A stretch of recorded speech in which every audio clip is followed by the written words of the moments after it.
Olá, meu nome é Pedro Vinícius Moreira Conde, estou cursando o primeiro período do curso de História na Universidade Veiga de Almeida. Esse vídeo eu estou gravando para a matéria de Sociedade, Atos e Educação, do professor Giovanni Codese.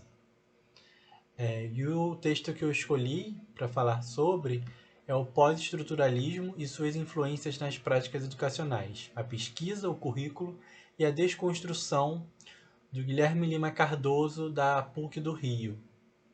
Né?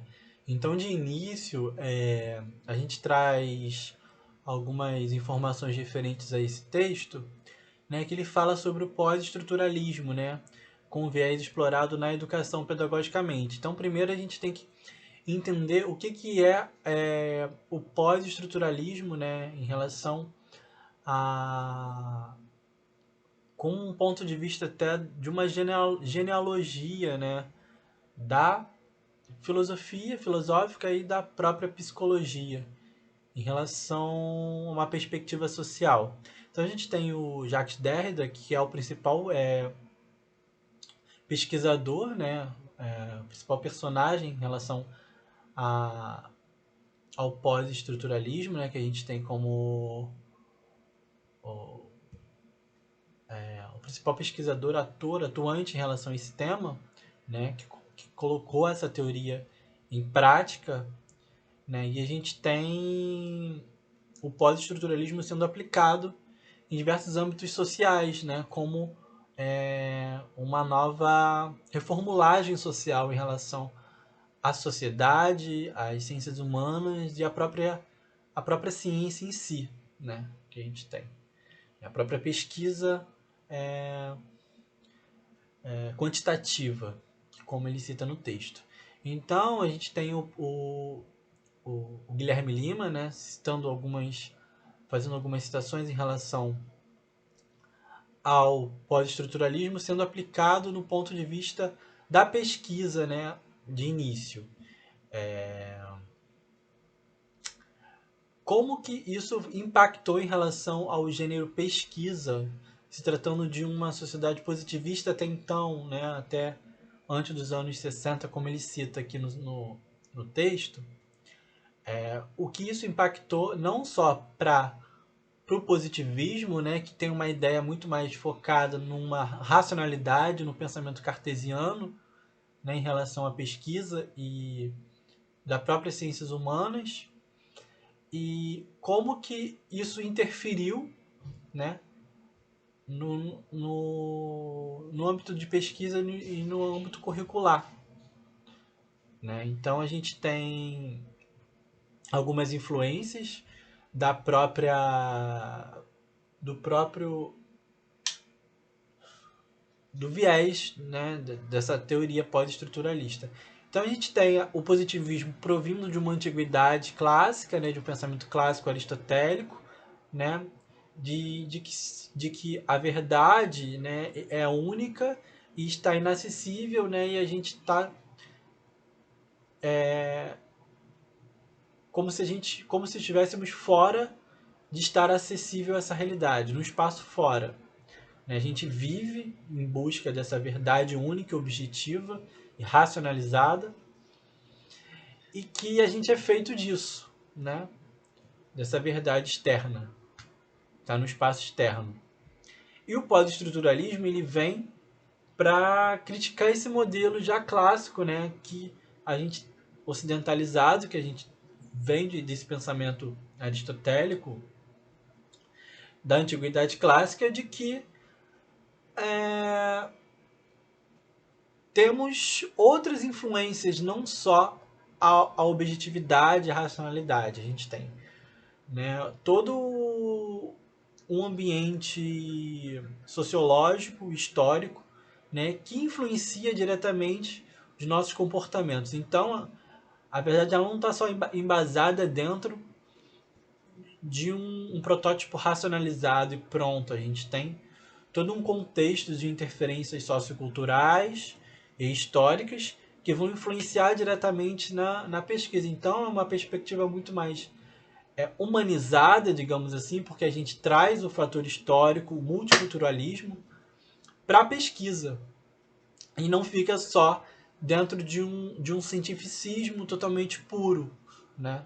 Totalmente longe de uma subjetividade, que é muito importante dentro, se tratando de pesquisas. Então a gente tem uma validação muito mais de uma pesquisa qualitativa, né? Que traz outras interferências, que traz outros aspectos, do que uma pesquisa quantitativa, que está muito preocupada na exatidão. Então, dentro desse estudo, né, a gente tem alguns.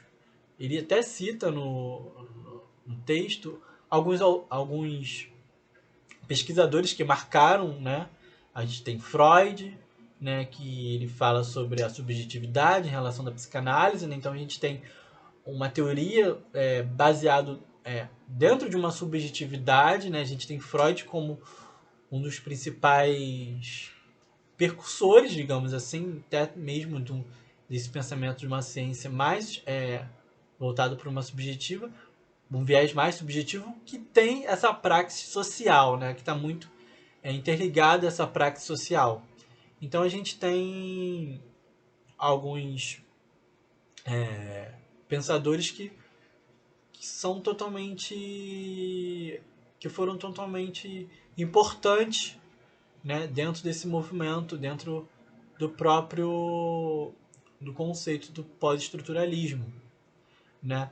E ele cita aqui, além do Freud, deixa eu só verificar aqui no texto, né, a gente tem Marx também, que ele fala sobre esse movimento pós-estruturalista. Então, a gente tem autores totalmente populares, né, digamos assim, que são muito conhecidos, que marcaram para esse viés de uma ciência com uma praxis social, digamos assim, uma pesquisa de uma praxis social, não só se importando com a exatidão, mas com outros viés.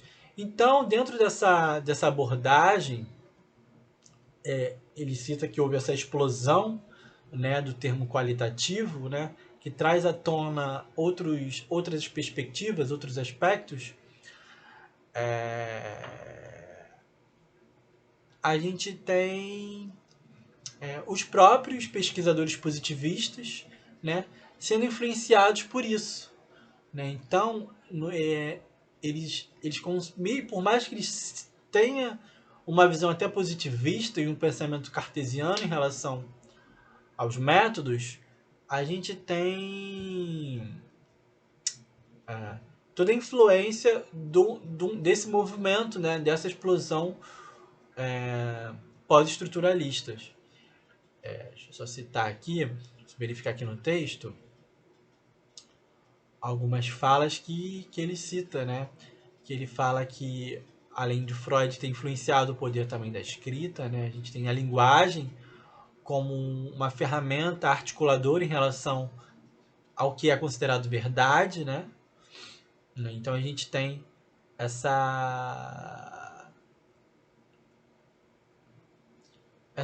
a nova perspectiva em relação ao que é considerado verdade de fato, ou se é muito mais interpretativo. O que ele cita aqui no texto quanto à ação, a divergência entre positivistas e interpretativistas fica mais clara.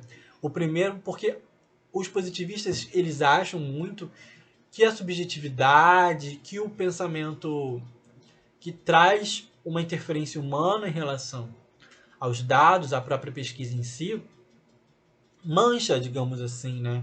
Isso influencia por algo que não seja de fato correto no resultado final. Já os interpretativistas, que têm esse viés mais pós-estruturalistas, eles têm essa visão de que não, de que como é uma pesquisa baseada, digamos, por exemplo, dentro das ciências humanas, é totalmente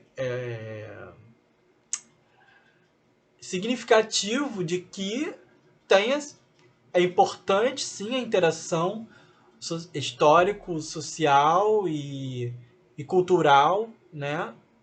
Porque de fato a gente está falando do objeto de pesquisa, né? A gente está falando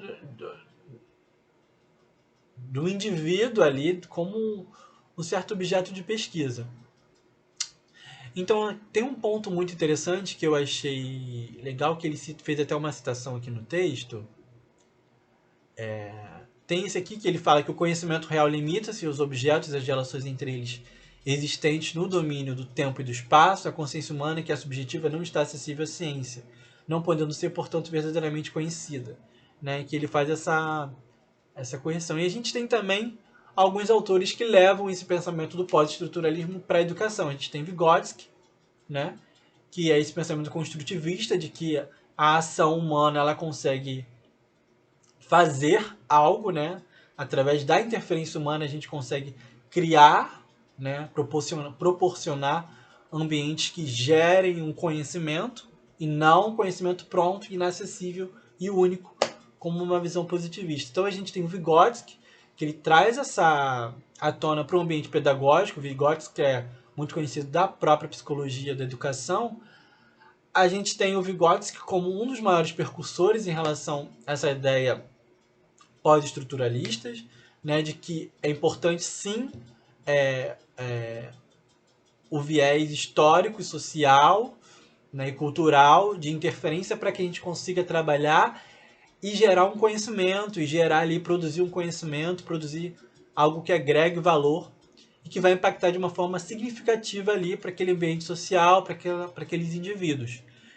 Então a gente tem Vygotsky, se tratando dentro das práticas pedagógicas, né, como algo que vai de fato interferir dentro e vai comunicar, digamos assim, tanto, por exemplo, se tratando de uma escola, temos professores e alunos, professores que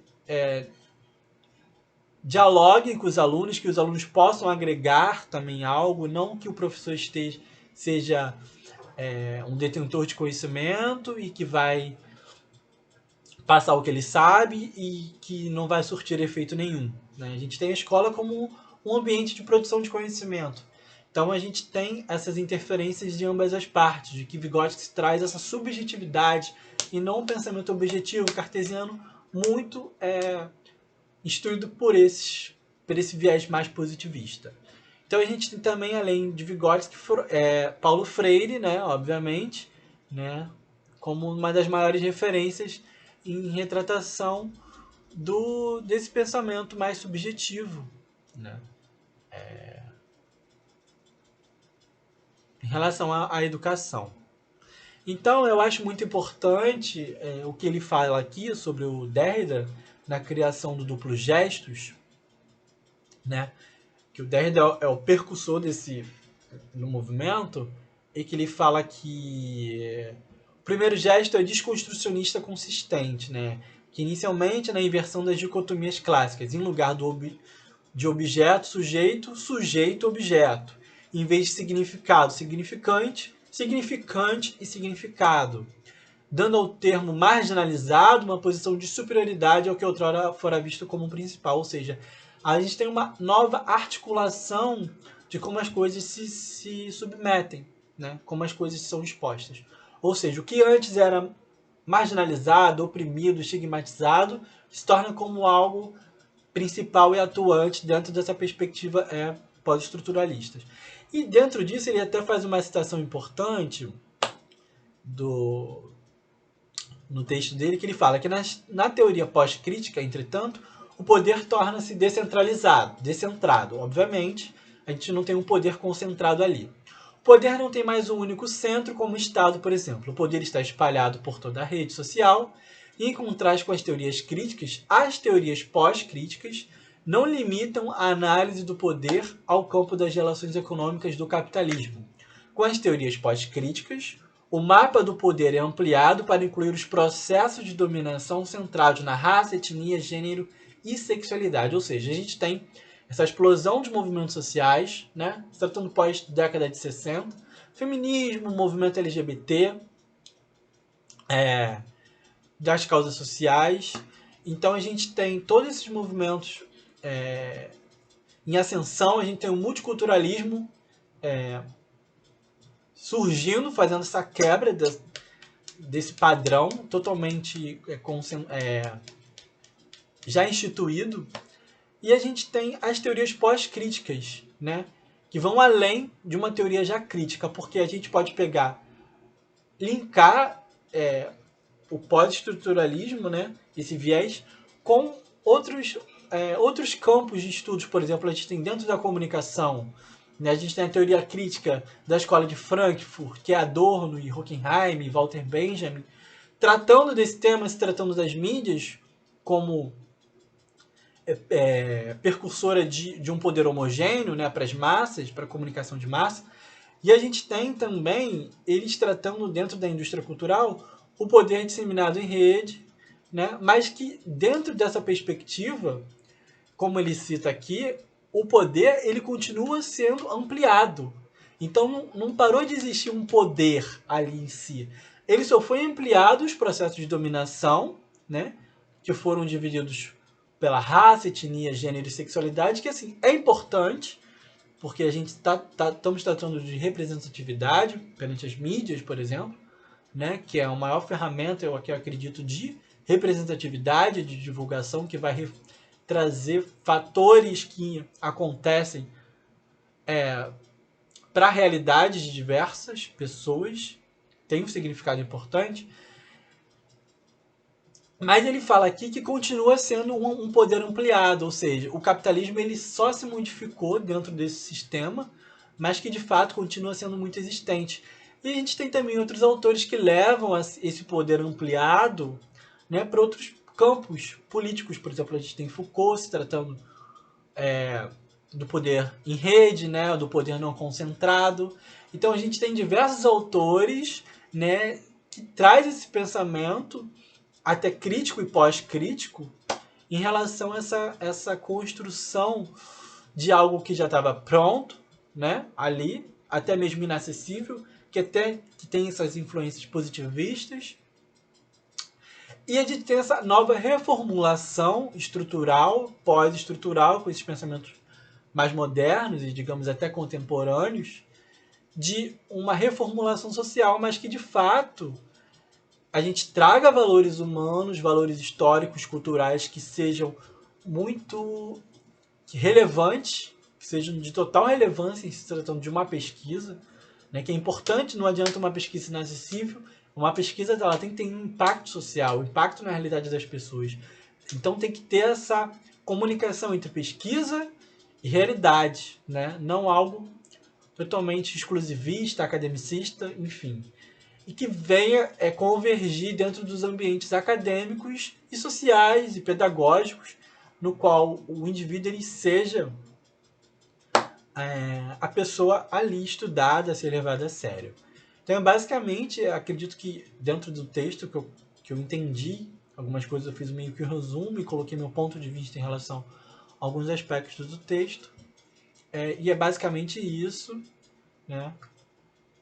Eu acredito que o pós-estruturalismo é uma visão moderna, uma visão atual, e eu acho que eu particularmente sou adepto, né, dentro das minhas convicções de visão de mundo e de aplicação de teorias pedagógicas, eu acho totalmente convincente e aplicável, porque dialogam com a realidade, não está algo totalmente estrito a um ambiente inacessível, né, e que está ali com uma realidade pura e, enfim, é algo muito mais subjetivo que emerge de dentro dos ambientes socioculturais, de origens, né, que a gente carrega, da nossa bagagem cultural, que influencia diretamente no percurso da pesquisa em si.